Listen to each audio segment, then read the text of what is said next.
Hello students, this is our science class and we are starting a new chapter electricity that is related to physics. Physics का chapter है ये और हमने इससे पहले wait कर रहे थे कि क्या क्या रेड्यूस होता है, एक्चुअली हमें वो पता चल जाए तो हम स्टार्ट करें। तो जो हमारा सेकंड चैप्टर है magnetic effect of electric current, sound energy, sources of energy and the human ion colourful world, ये 3 चैप्टर्स डिलीट हो चुके हैं। हमारे फिजिक्स में 2 ही चैप्टर बचे हैं, electricity and reflection and refraction. ठीक है, तो हम इलेक्ट्रिसिटी स्टार्ट कर रहे हैं। पहली बात, इलेक्ट्रिसिटी क्या होता है? अगर हम कहते हैं कि it is a form of energy, तो ये कहना रॉन्ग नहीं है, क्योंकि है तो ये एनर्जी का ही type, electricity form of energy. अब हम साथ में ये कह सकते हैं कि स्टडी ऑफ चार्जेस, क्योंकि इलेक्ट्रिसिटी कहीं भी है तो वहाँ क्या है, चार्जेस होते हैं वो मोशन में होते हैं। जो पॉजिटिव और नेगेटिव चार्जेस जो हम रीड करते हैं आयन में, एटम में, हमने पढ़ा है कि चार्ज होते हैं वो 2 टाइप के होते हैं। ठीक है, तो स्टडी ऑफ चार्ज, या फिर ऐसे कह सकते हैं it is a branch of physics which deal with the study of charges, तो वो भी इलेक्ट्रिसिटी की डेफिनेशन रॉन्ग नहीं होगी।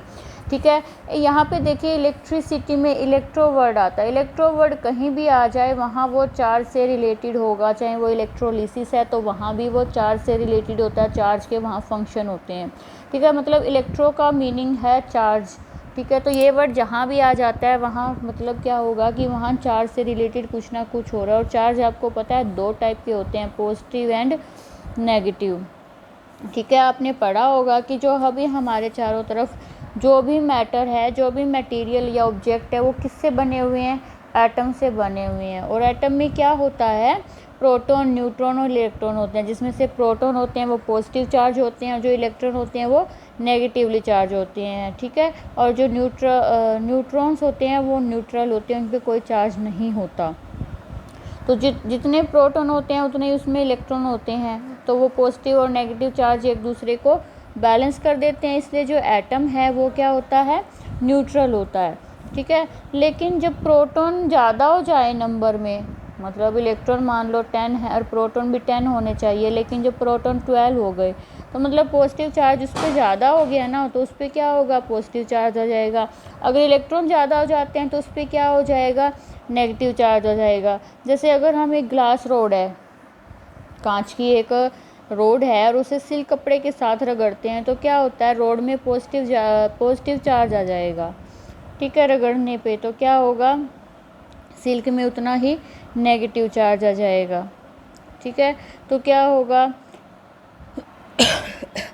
तो ग्लास और सिल्क हैं वो एक दूसरे को अट्रैक्ट करने लग जाते हैं। ठीक है, जो इलेक्ट्रिसिटी है यहाँ पे उसके 2 हैं इलेक्ट्रिक चार्ज के। यहाँ इलेक्ट्रिक चार्ज के आप हम क्या कर लेते हैं, प्रॉपर्टीज़ देख लेते हैं। प्रॉपर्टीज़ क्या है कि 2 टाइप के होते हैं, पॉजिटिव एंड नेगेटिव।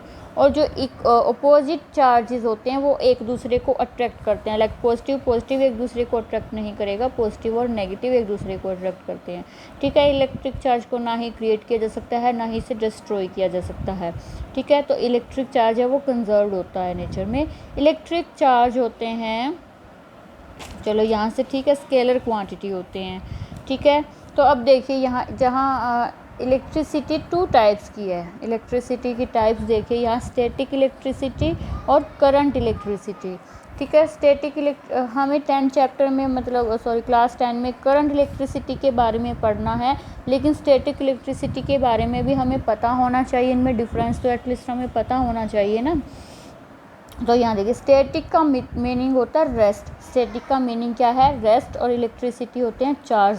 तो यहाँ पे स्टडी ऑफ या फिर charge which are in rest, वहाँ होती है स्टैटिक इलेक्ट्रिसिटी। जैसे प्लास्टिक का स्केल एग्जांपल देते हैं, जब हम सिर के साथ उसे रगड़ते हैं फिर कागज़ के टुकड़ों के पास लेके आते हैं तो वो स्केल के अट्रैक्ट होते हैं ना उसकी तरफ।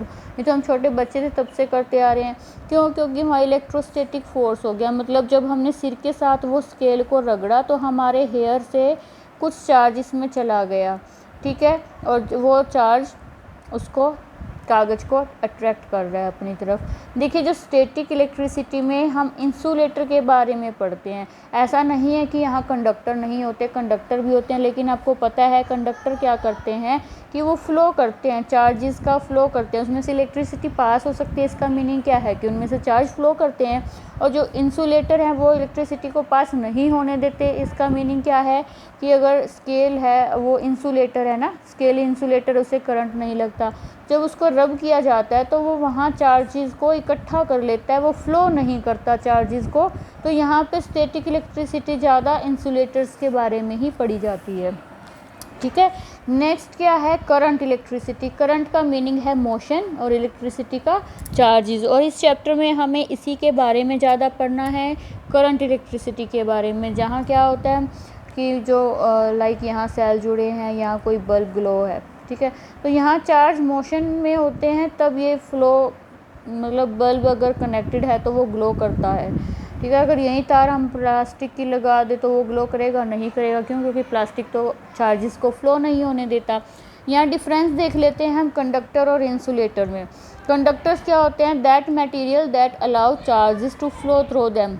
जैसे ये कोई कंडक्टर है और इसको यहाँ से हमने चार्जेस दिए, पॉजिटिव चार्ज, तो ये क्या करेगा? इनको फ्लो करेगा, अपने में से फ्लो होने देता है।